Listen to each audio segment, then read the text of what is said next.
Hello, nerds! Thank you for watching Generally Nerdy. This is your Week in Nerdom Supplemental for the week of January 29th, 2018. For those of you that don't know, the supplemental is kind of the catch-all for stuff that didn't warrant a video in and of itself, for stuff that doesn't quite fit into other categories, for anything at all, and sometimes we go a little meta. Usually we go a little meta and talk about YouTube as a whole and just cool things happening all over the platform. So we're going to get into all of that right after this. Quiet on the set, rolling. Hi, I am Bitsy Telek. Hey, I'm Hale Appleman. I'm Walter Kane. I'm Rene Aubergenois. Odo on Deep Space Nine. Michael Dorn, Lieutenant Commander Worf, Star Trek The Next Generation. Come and see me and hear me and talk to me and listen to me talk about myself. Hey man, this is Kevin Smith, often considered generally nerdy, and you are listening to what is often considered generally nerdy. On Generally Nerdy. You're listening to Generally Nerdy. Generally Nerdy. Generally nerdy. First bit of supplemental news has to do with Star Wars vicariously. More directly, it has to do with Joseph Gordon-Levitt. Apparently, he just saw the movie within the last week and decided to post a 2,000-word essay up on medium.com to defend The Last Jedi. I really appreciate in the essay he is transparent in that he has a relationship with Rian Johnson. He has been in all of Rian Johnson's movies to some degree or another. He was the lead in his first two. He had a cameo in Last Jedi and a cameo in The Brothers Bloom, I think was the other one. So they have a relationship, and he's also very clear to state that his thoughts on the movie are not due to his relationship with Rian Johnson. They are due to the fact that he legitimately likes the movie. So definitely, again, everything in the supplemental we always link to at the bottom in the description below.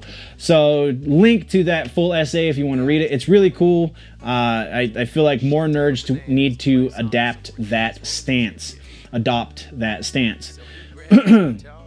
Next is the other bit that is non-YouTube related for this week's supplemental is Elon Musk, the Boring Company, not boring like Snooze Fest, but boring like drilling holes in things.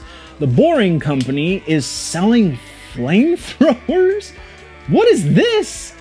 Apparently it was kind of a on a whim thing. They were selling hats. And it was a limited edition hat. And he said, once the hats are sold, we're gonna sell flamethrowers.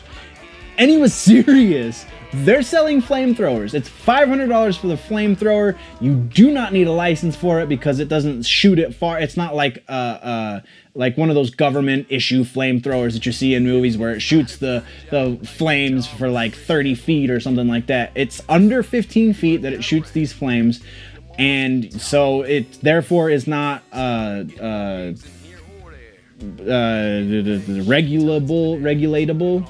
by the ATF. So yeah, anyone can buy this flamethrower. And if you want to be extra it's apparently quote unquote the world's safest flamethrower. How do you have the world's safest flamethrower? That's like I don't know. I was gonna try for something funny, but I'm just baffled by that statement. I can't connect the two. But if you want to make it even safer, then you can throw in an extra $30 and they will give you a fire extinguisher with your flamethrower. Oh, and yeah, again, this is another thing that I saw on my Instagram feed that was like, I have to talk about this on it's Elon Musk. What does a flamethrower have to do with boring holes under the Earth's surface? I don't understand, but whatever. It's Elon Musk. He can do whatever he wants because he's a crazy genius. So yeah, the next few bits are all to do with awesome things that are happening on YouTube.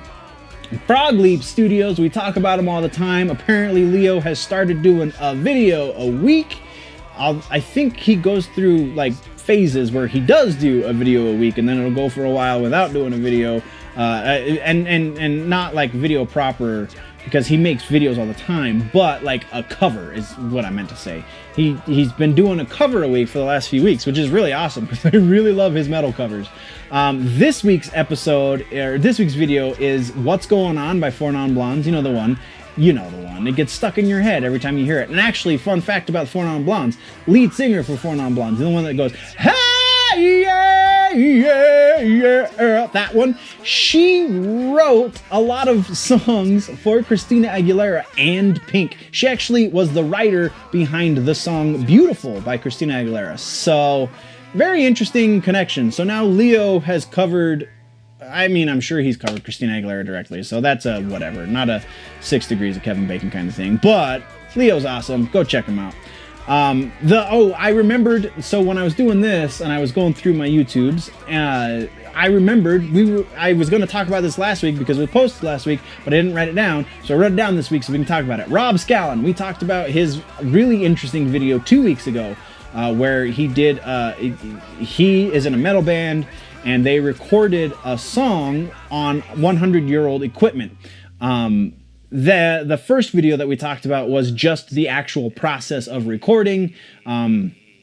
He did a really goofy little bit where he was wearing overalls and did an old-timey song and was a different character, and it was funny, and we talked about that before.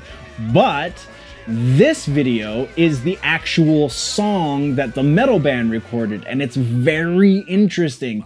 They recorded it straight to a wax cylinder, and with Thomas Edison's recorder from his studio.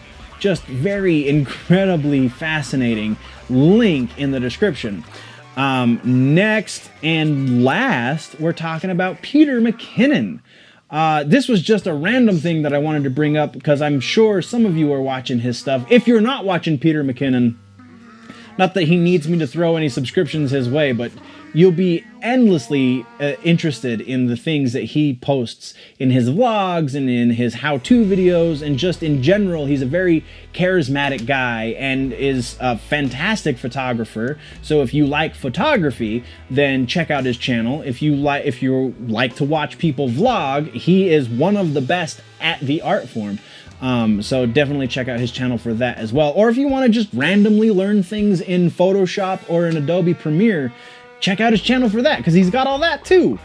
But anyway, used to be we got about 4 videos a week from McKinnon, and the last few weeks we've been maybe getting 2 videos. So I feel like, I mean, he did go on vacation with Casey Neistat, which is very interesting. So that would explain a little bit, but he's cut his video output in half. At best, it could be even by a 1/4, depending on how you're looking at the. I wonder what's going on over in Peter McKinnon camp, because maybe he's working on a big project and he can't announce it yet, and we're all gonna get details and things. But I don't know. I just felt like that should go in the supplemental because it's a very peculiar situation. That is where we're going to end this week's supplemental. What in this vast nerddom have I missed that should go in the supplemental? What should we talk about next week? Let me know in the comments down below. If you want to go deeper into this conversation, then jump over to the website, generallynerdy.net. You can find all the social media links. You can find a bunch of other freebies over on the website. Or if you want to contribute, if you want to help out with things around here at Generally Nerdy, then jump over to Patreon, patreon.com/generallynerdy, and you can jump on for just $1 a month on the Patreon site. If you're new to the channel, click the subscribe button. If you like this episode, click the like button. If you are falling behind on your nerd news and you want to catch up, then those of you listening on the audio version of this, you are going to have to jump over to YouTube. If you are already watching me on YouTube, then click or tap that button right there to the left of my face. But before you go, always remember that if it's generally nerdy, it's probably here.